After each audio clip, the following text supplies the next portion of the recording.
গলব্লাডারের stone কিভাবে ধরা পড়তে পারে?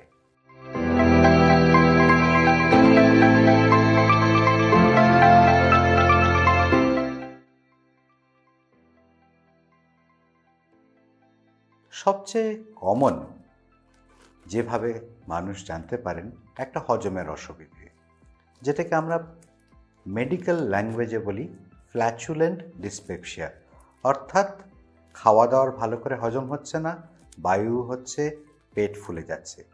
এটা ছাড়াও স্টোনের জন্যে হঠাৎ করে আটকে গিয়ে তীব্র ব্যথা, বমি, এমনকি ছোট অল্প জন্ডিসও হতে পারে।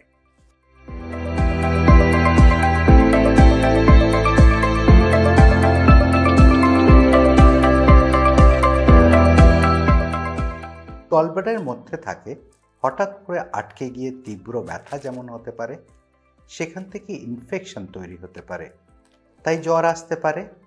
এবং এই জ্বর খালি সীমাবদ্ধ থাকলে, গলব্লাডারের মধ্যে ইনফেকশন যদি সীমাবদ্ধ থাকে, তাহলে জ্বর এলো এবং শরীরের প্রতিরোধ শক্তি তাকে যদি কবজা না করতে পারে, তাহলে সেখান থেকে পুঁজ তৈরি হতে পারে এবং খুব দুর্ভাগ্যক্রমে গলব্লাডার ফেটেও যেতে পারে, যেটাকে আমরা পারফোরেশন অফ গলব্লাডার বলি।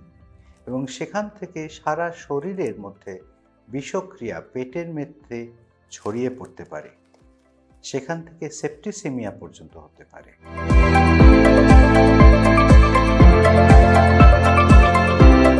জন্ডিস হতে পারে, যেটাকে আমরা অবস্ট্রাকটিভ জন্ডিস বলি, এবং সেখানেও জ্বর আসে, বমি আসে এবং অনেক বেশি পর্যন্ত বিলিরুবিন বেড়ে যেতে পারে এবং কাঁপুনি দিয়ে জ্বর আসে, ভীষণ তীব্র ব্যথা হয়।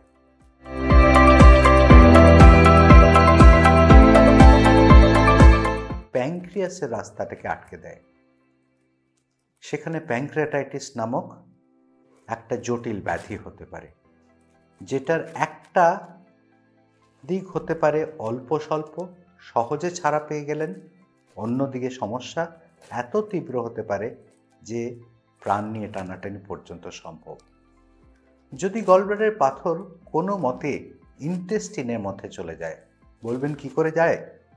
গলব্লাডার হয়তো ইনফেকশন হয়েছে, পাশেই বসে আছে ডোরনাম, সেটা গেল গলব্লাডারের সঙ্গে জুড়ে এবং গলব্লাডারের পাথর চাপ দিয়ে তৈরি করে দিল তার একটা নতুন রাস্তা, এবং পাথর গলে নেমে গেল ডোরনামে।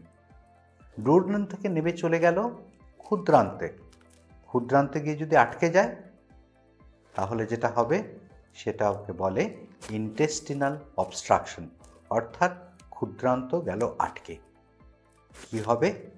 পেটে তীব্র ব্যথা হবে, বমি হবে, পেট দিয়ে কিছু নড়তে চাইবে না, না বেরোবে মল, না বেরোবে বায়ু, আর পুরো পেট যাবে ফুলে। এটাকে আমরা মেডিকেল পরিভাষায় বলি গলস্টোন আইলিয়াস।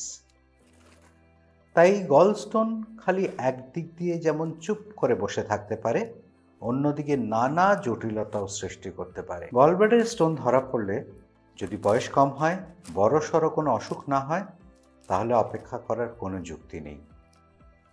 এতগুলো সমস্যা যদি সামনেই থাকে, তাহলে গলব্লাডারের স্টোনের জন্য চিকিৎসকের পরামর্শ অবশ্যই নিতে হবে।